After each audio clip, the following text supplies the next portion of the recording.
Few designs have been as long-lived as the Porsche 911, or as successfully updated. Its instantly recognizable silhouette has been around for more than 30 years, but with each revision, this rear-engine, air-cooled, flat-six-powered sports car from Zuffenhausen has been made to corner more aggressively, accelerate harder, stop shorter, and through detail refinement, look better. To many of its followers, the 911 is considered to be the only real Porsche.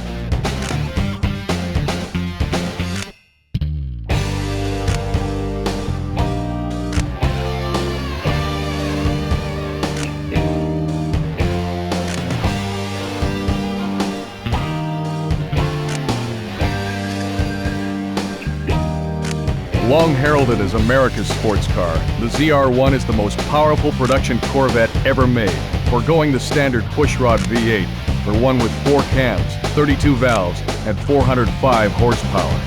The ZR1's LT5 engine is a multinational effort, with engineering assistance supplied by England's Lotus and assembly carried out by Mercury Marine in Stillwater, Oklahoma. Final assembly of the entire car is performed where Corvettes have long been built, in Bowling Green, Kentucky.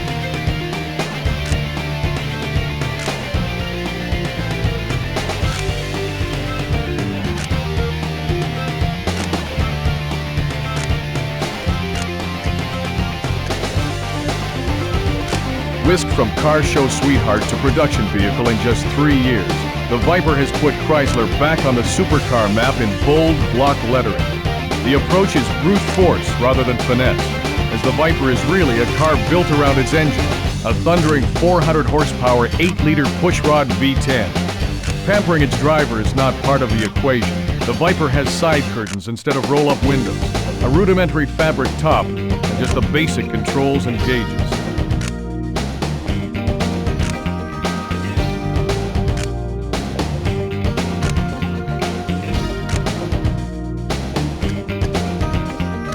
Few designs have been as long-lived. With 59% of its 3,065 pounds borne by the rear wheels, the 911's tail can still be made to step out by lifting off the throttle or braking under considerable side loading. However, this tendency is much more benign with its improved rear suspension. Where this rear weight bias helps out tremendously is in the 911's fantastically powerful braking, effected through huge vented and cross-drilled rotors clamped by racing-bred ABS-assisted calipers. Overall, this car has a great feeling of precision and finesse.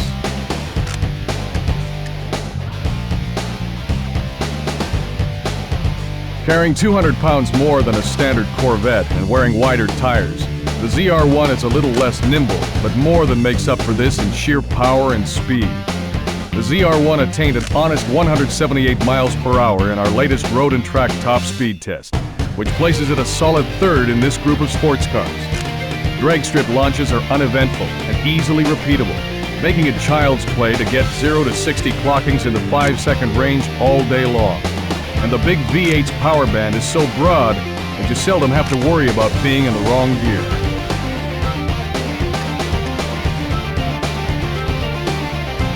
With its short wheelbase and an impressive 450 pound-feet of torque, the Viper can feel twitchy when exiting low-speed corners if you're not smooth on the throttle. But its handling in general is fantastic and has the most direct race car-like feel of the bunch, with 0.96 G of lateral grip, just a touch of understeer in a steady-state condition, and virtually no body roll. With a 0 to 60 time of 4.8 seconds, the Viper's straight-line performance so overpowers the senses that its excellent handling can be overlooked. With 59% of its 3,060...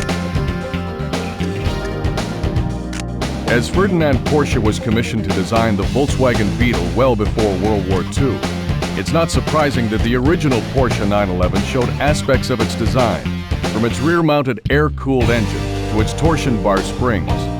Making its production debut in 1964, the 911 had a 2-liter flat-six power plant that was essentially a scaled-down version of the 1962 Formula One flat-8 engine.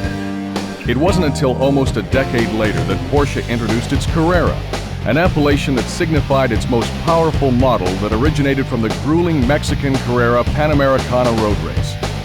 This model became the first Porsche road car whose rear tires were wider than the fronts, and which had a rear spoiler to increase downforce. Although the styling changes to the 911 shape over the years have been subtle, each mechanical revision has improved on its superb performance capabilities, preserving its status as one of the most prestigious sports cars of the last 3 decades. Chevrolet introduced the Corvette in 1953 as the all-American answer to the very popular British roadsters of that era. Named after a sleek and fast Canadian submarine chaser of World War II, the first Corvette was fitted with a fiberglass body and the Blue Flame pushrod inline-6 engine. Although the fiberglass body and front-engine rear-drive configuration have become integral components of the Corvette's design, the body shape, engine, and chassis have seen much change over the last 40 years. In 1990, Chevrolet launched the ZR1 project with a mandate to build a supercar that would compete with Ferrari, Porsche, and other European sports cars. Though the last of the 6,938 ZR1s rolled off the production line on April 28, 1995, the ZR1 remains one of the fastest and most powerful production cars in the world. Although claimed by some to be Chrysler's first true 2-seat sports car, the Viper is based on the history of sports car designs dating back over 40 years. The first of these was the 1952 Chrysler Hemi-powered Cunningham C2R sports racer, which despite its limited production run, has been cited as the grandfather of the Viper. Perhaps the greatest inspiration came from the legendary Shelby Cobra of the 60s, whose success was based on a formula developed by its creator, Carroll Shelby. He took British-built AC roadsters and bolted in massive 289 and 427 cubic inch V8s. In 1991, only 2 years after starting development, Carroll Shelby drove the Viper as the official pace car of the Indy 500. 1 year later, the Viper was rolling off the production line and into the eager hands of enthusiasts. As Ferdinand Porsche was commissioned to design, the 911's air-cooled flat-six engine has always been its most intriguing feature, with its belt-driven cooling fan and a crankcase to which bolts 6 individual cylinders and heads. To make the best use of its 270 horsepower, the engine is mated to a 6-speed transaxle, a Porsche production first. Also of note is the new aluminum multi-link rear suspension that replaces the less forgiving semi-trailing arms that the car has had since its inception.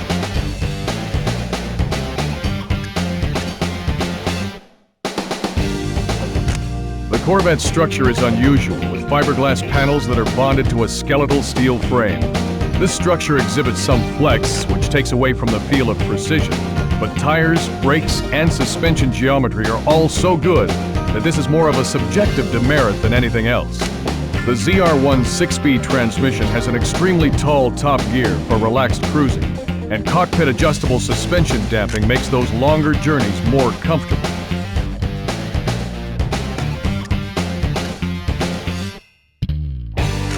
By far the largest production car engine sold in the US today, the Viper's 8-liter all-aluminum V10 shares the architecture of Chrysler's small block 360 cubic inch V8, but with 2 more cylinders grafted on. Its exhaust exits through side pipes incorporated into the rocker panels. The Viper's construction follows race car practice, with a square-section tubular steel frame, tubular double wishbone suspension with coil-over shocks and plastic bodywork.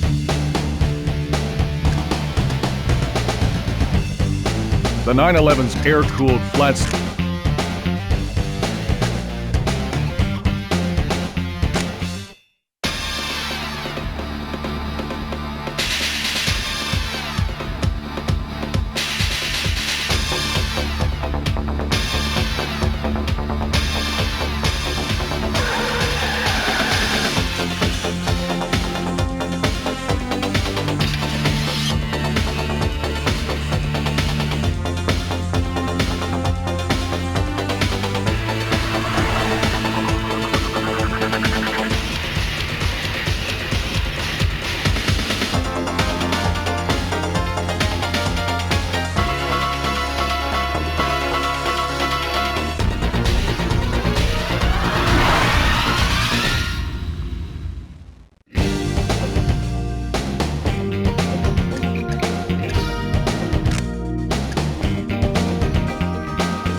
Back during the gold rush, this used to be a thriving mining region. But with the gold gone, all that remains are a decaying ghost town, dilapidated mine shaft, and dark, dank caverns. Don't spend too much time reflecting on the glory days, as sudden twists and turns will immortalize you in this town's eerie legend.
Congratulations! You have won the race and beat the top speed for this track.